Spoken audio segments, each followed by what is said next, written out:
Next आता है इसके बाद domestic and national concept of income की रियल में इससे पहले मैंने आपको थोड़ा सा स्लाइटली बताया था नॉन रेजिडेंस और नॉर्मल रेजिडेंट के बारे में। अब आता है कि डोमेस्टिक एंड नेशनल इनकम। वैसे देखते हो तो आपको एक ही लगता है कि डोमेस्टिक मीन्स भी नेशनल होता है और नेशनल मीन्स भी डोमेस्टिक होता है, then what is the difference between them. तो थोड़ा सा डिफरेंस है दोनों में से। डोमेस्टिक इनकम की कॉन्सेप्ट थोड़ी सी अलग है और नेशनल इनकम की कॉन्सेप्ट थोड़ी सी अलग है। डोमेस्टिक इनकम की जो कॉन्सेप्ट है वो थोड़ी सी नैरो कॉन्सेप्ट है और नेशनल इनकम की जो कॉन्सेप्ट है वो थोड़ी सी वाइड जो है वो कॉन्सेप्ट है। Then what is the meaning of domestic income की रियल में डोमेस्टिक इनकम का मीनिंग क्या होता है। Then domestic income is the sum of total factor income. Domestic income is the sum of total factor income generated within the domestic tertiary of a country। तो domestic income जो है वो sum है total factor of production की income का which are generated inside the domestic territory of a country की जो भी एक डोमेस्टिक टर्सरी होती है कंट्री की एटलीस्ट उसमें जितने भी टोटल फैक्टर ऑफ प्रोडक्शन जो है वो जो जनरेट करते हैं then it is said to be domestic income. उसको हम डोमेस्टिक इनकम के नाम से जानते हैं। जो एक इनसाइड द कंट्री जो कंट्री की पूरी जो होती है डोमेस्टिक टर्सरी की बाउंड्री उसमें जो फैक्टर ऑफ प्रोडक्शन के थ्रू टोटल जो भी अर्न किया जाता हो इनकम जनरेट की जाती हो तो उसको हम डोमेस्टिक इनकम के नाम से जानते हैं। No matter who generated.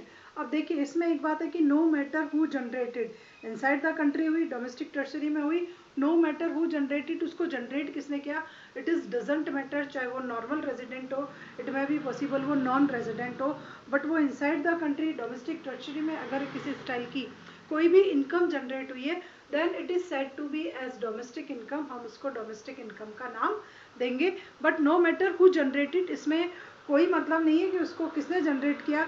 It may be possible कि वो नॉन रेजिडेंट के थ्रू जनरेट की गई हो इट मे बी पॉसिबल कि वो नॉर्मल रेजिडेंट के थ्रू जनरेट की गई हो बट एक ही है कि inside the domestic territory of the country बस domestic territory of the country में वो जनरेट होनी चाहिए।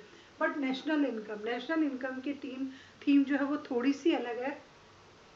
सम of total income sum of total income वो भी सम ऑफ टोटल फैक्टर इनकम ही है। Earn by normal resident earn by normal resident of a country जो एक नॉर्मल रेजिडेंट के थ्रू अर्न की जाती हो। देखिए नेशनल इनकम भी सम ऑफ टोटल फैक्टर इनकम है बट एक कंडीशन है एक शर्त फिक्स है कि it is earn by normal resident of country but जिसके थ्रू अर्न की गई हो वो पर्सन नॉर्मल रेजिडेंट होना चाहिए कंट्री का। No matter where it is generate कहाँ जनरेट की वो कोई मैटर नहीं रखता। आपने inside the country outside the country abroad कहीं भी आपने उसको जनरेट की गई हो उसका कोई मतलब नहीं है बट आप क्या होने चाहिए normal resident of the country होने चाहिए। तो देखिए पहले में क्या हुआ चाहे नॉन करे चाहे नॉर्मल करे बाउंड्री फिक्स थी।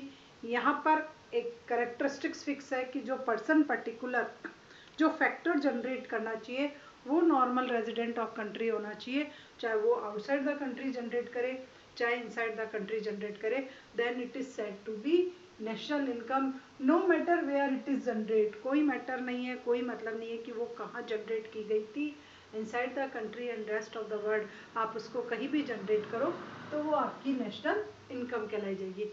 अब इसमें एक शब्द आता है टर्शरी डोमेस्टिक टर्शरी। तो डोमेस्टिक टर्शरी का मतलब हम एक लेते हैं पॉलिटिकल बाउंड्रीज। तो पॉलिटिकल बाउंड्रीज जब आप मैप शो करते हो तब तक बेटर होता है लेकिन इकोनॉमिक्स में उसका मीनिंग पॉलिटिकल बाउंड्री से नहीं होता है। जो आप पॉलिटिकल बाउंड्री जानते हो आप लोग सोचते हो कि वही हमारी डोमेस्टिक टर्शरी है तो इकोनॉमिक्स में उससे थोड़ा सा अलग डिफरेंट होता है। डोमेस्टिक टर्शरी का मीनिंग होता है economic territory of a country.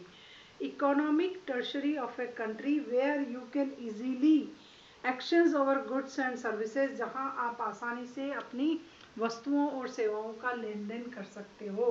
तो economic territory of a country domestic tertiary का सबसे पहला मतलब यहाँ पर होता है पॉलिटिकल टर्शरी से नहीं होता है पॉलिटिकल बाउंड्री से नहीं होता है यहाँ पर मतलब होता है economic territory of a country वही आपकी डोमेस्टिक टर्शरी कहलाई जाएगी। अब देखिए what is the meaning of economic tertiary के रियल में इकोनॉमिक, देखो यहाँ शब्द में शब्दों को छिपा हुआ है, पूरा लेसन एक दूसरे से पूरा लिंक है, आपको स्टेप बाय स्टेप समझना पड़ेगा। इसको समझने से पहले इससे वाले लेसन को देखना जरूरी है, इससे वाले लेक्चर को देखना जरूरी है, इसको देखने के बाद इसके बाद वाला देखना जरूरी है। 1 2 3 की फॉर्म में मैं इनको डालूंगी, तो आप 1 2 3 की फॉर्म में इनको देखिएगा। तो ये कह रहा है कि इकोनॉमिक टर्शरी का मीनिंग क्या होता है। तो economic tertiary is geographical tertiary, एक ज्योग्राफिकल टर्शरी है एडमिनिस्ट्रेट बाय द गवर्नमेंट, हमारी इंडियन गवर्नमेंट के थ्रू एडमिनिस्ट्रेट की जाती है, within which person goods capital circulate freely, जहाँ पर आप इजीली सर्कुलेट कर सकते हो पर्सन को, गुड्स को, कैपिटल को, इन सब का सर्कुलेशन जहाँ फ्री कर सकते हो आप, बिना किसी बाउंडेशन, बिना किसी रेस्ट्रिक्शन के, then it is known as economic territory. तो एक जोग्राफिकल बाउंड्री होती है, हमारी गवर्नमेंट के थ्रू एडमिनिस्ट्रेट की जाती है उसको, और यहाँ पर पर्सन और गुड्स और कैपिटल जो होता है वो फ्री हम सर्कुलेट कर सकते हैं विदाउट एनी बाउंडेशन और without any restriction, then it is known as domestic tertiary.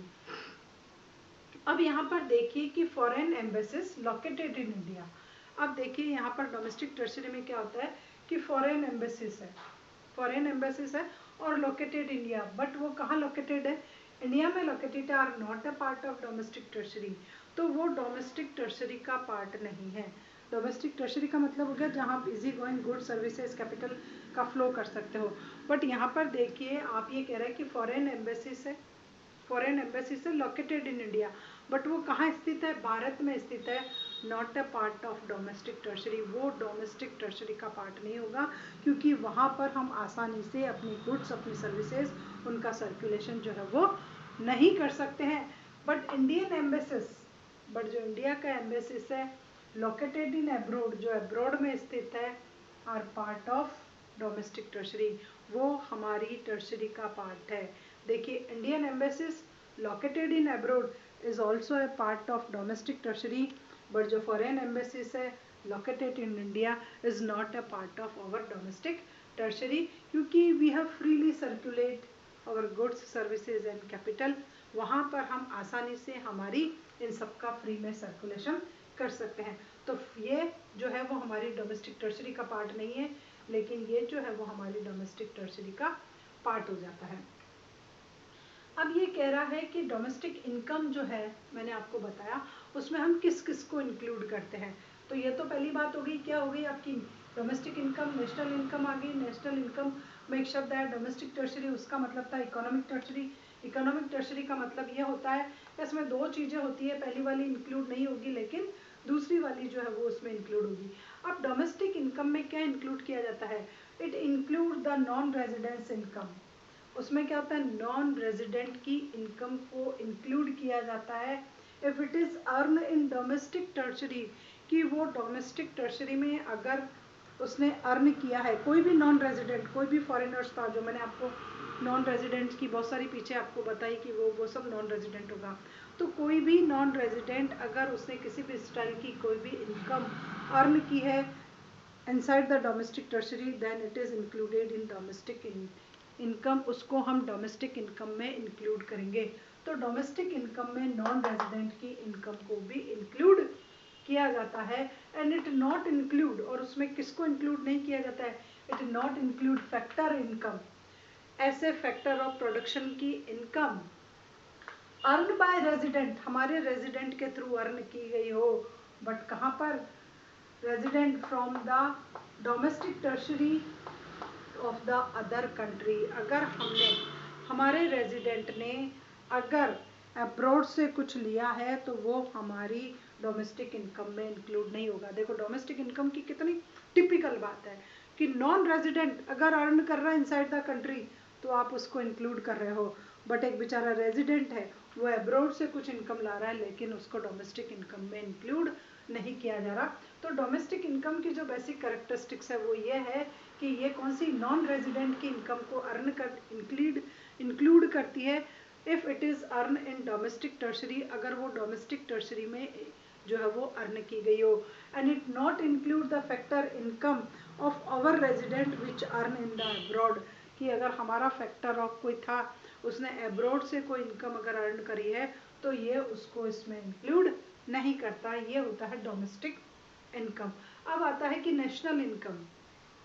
National income में हम क्या नहीं लेते हैं, we exclude from domestic income factor income of non resident in our country. National income में क्या इंक्लूड नहीं होगा, नेशनल इनकम में इंक्लूड नहीं होता है the income of factor of production of non resident.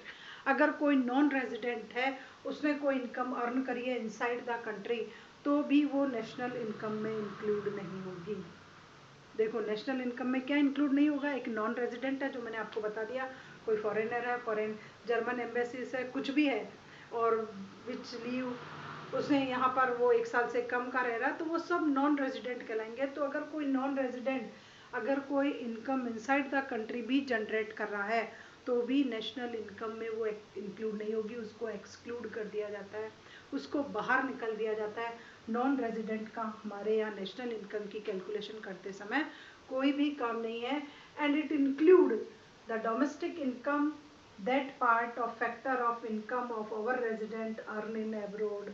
और अगर कोई भी फैक्टर ऑफ प्रोडक्शन जो हमारा रेजिडेंट है, नॉर्मल रेजिडेंट है, अगर उसने अब्रॉड से भी कुछ अर्न किया है तो वो इसमें इंक्लूड किया जाएगा, क्योंकि वो क्या है, रेजिडेंट है। तो यही डिफरेंस है डोमेस्टिक इनकम में और नेशनल इनकम में, कि जिसको ये इंक्लूड नहीं करता है, उस जिसको ये इंक्लूड करता है उसको ये एक्सक्लूड कर देता है, और जिसको ये एक्सक्लूड करता है उसको ये इंक्लूड कर देता है। ये बेचारा हमारा अगर कोई रेजिडेंट है अब्रॉड से कुछ ला रहा है उसको नहीं इंक्लूड करता, लेकिन अगर कोई इंडियन रेजिडेंट है और रेस्ट ऑफ द वर्ल्ड से कोई इनकम ला रहा है तो भी उसको इसमें इंक्लूड किया जाता है।